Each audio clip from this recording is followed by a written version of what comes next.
E o livro de Ruth, ele em si, fala a história de uma mulher moabita, que a gente vai ver ao decorrer da pregação. Fala de uma mulher. Só que o mais interessante é que ele começa falando de Elimeleque, um líder de uma família. E chamava esse homem Elimeleque e sua mulher Noemi. Seus filhos se chamavam Maom e Quilion, efrateuros de Belém e Judá, e foram a Moabe e ficaram ali. Quando eu começo a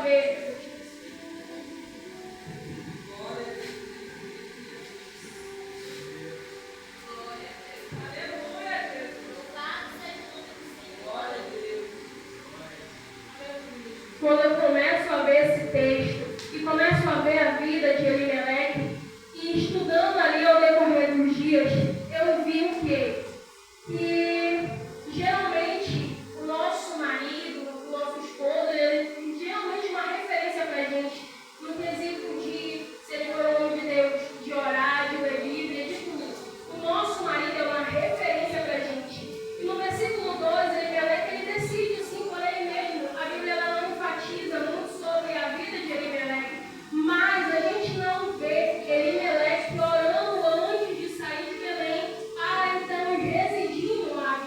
A gente não vê Elimeleque buscando uma resposta de Deus para poder sair do lugar onde ele habitava. Por quê? Porque Belém também, o que o seu nome significa, a terra do pão, que agora estava em crise. Eu acredito que também por conta da consequência do pecado naquela cidade, naquele lugar, e a gente sabe que todas as vezes que Israel pisava fora do domínio, Deus taca. Toda vez que Israel ela desobedecia, Deus ele ia lá e punia seu povo de alguma forma. E agora, Belém, conhecida também como terra do pão, estava passando por uma crise, por uma seca.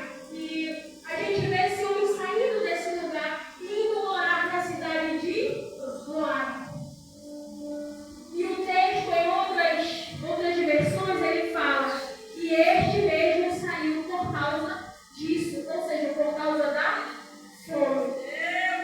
E ele vai habitar em uma outra cidade chamada Moabe. Ele vai sair de onde? Belém, terra do pão, Efrata, conhecida como também terra frutífera, e vai habitar em Moabe. Moabe, terra amaldiçoada por Deus. Moabe, terra gerada através de um pecado entre Ló e suas filhas. Ele vai para onde? Moabe. Eu já quero abrir um parêntese dentro e falar para você uma coisa que Deus falava comigo quando eu li essa palavra. Enquanto eu li essa palavra, Deus falava comigo. Será que, mesmo Deus, que foi com grandes homens ali, na maioria das vezes, e que Deus providenciava muitas coisas, será que se Elimeleque tivesse orado, se a família dele tivesse orado, se a esposa tivesse intercedido de maneira correta, será que o Deus que já fez tudo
iria ter que fazer o papel de pai e de mãe.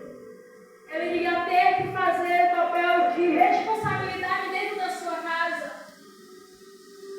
Só que no versículo a gente vê que logo após ele se casa com mulheres moabitas.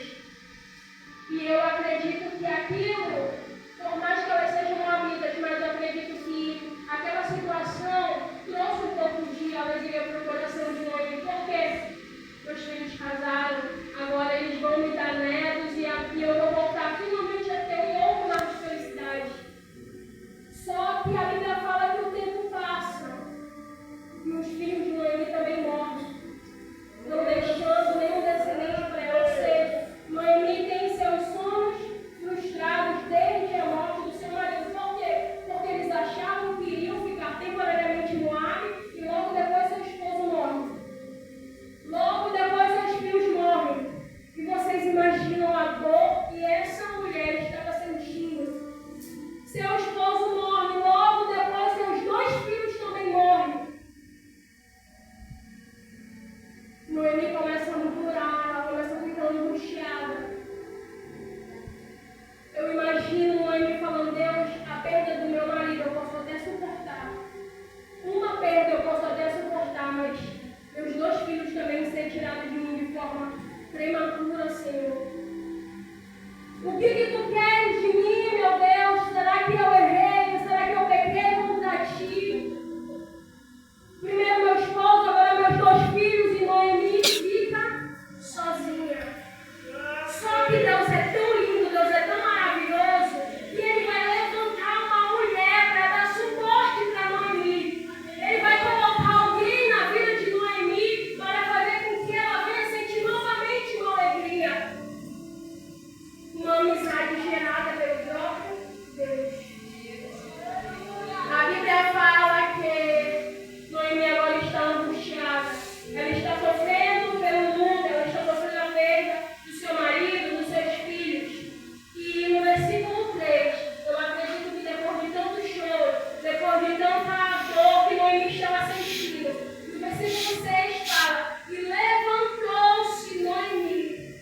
E levantou-se Noemi com suas noras, porque depois do choro, depois do luto, depois de tudo, de toda a angústia que Noemi estava sofrendo, agora era a hora dela se levantar. Nem tudo que acontece na vida de um cristão é para matar ele. Nem tudo que acontece na vida de um crente é para matar ele, para desviar ele. Mas é para gerar testemunho, é para ele se levantar, para ele se posicionar e seguir o que Deus mandou ele fazer. Então levantou-se Noemi com suas noras para partir do país de Moabe, porque ela ouviu que o Senhor tinha ajudado o seu povo, dando um alimento. Belém, terra do pão, que agora não tinha mais pão. Efrata, terra frutífera, que agora não estava nada frutífera. Voltaria a ser novamente uma terra fértil. E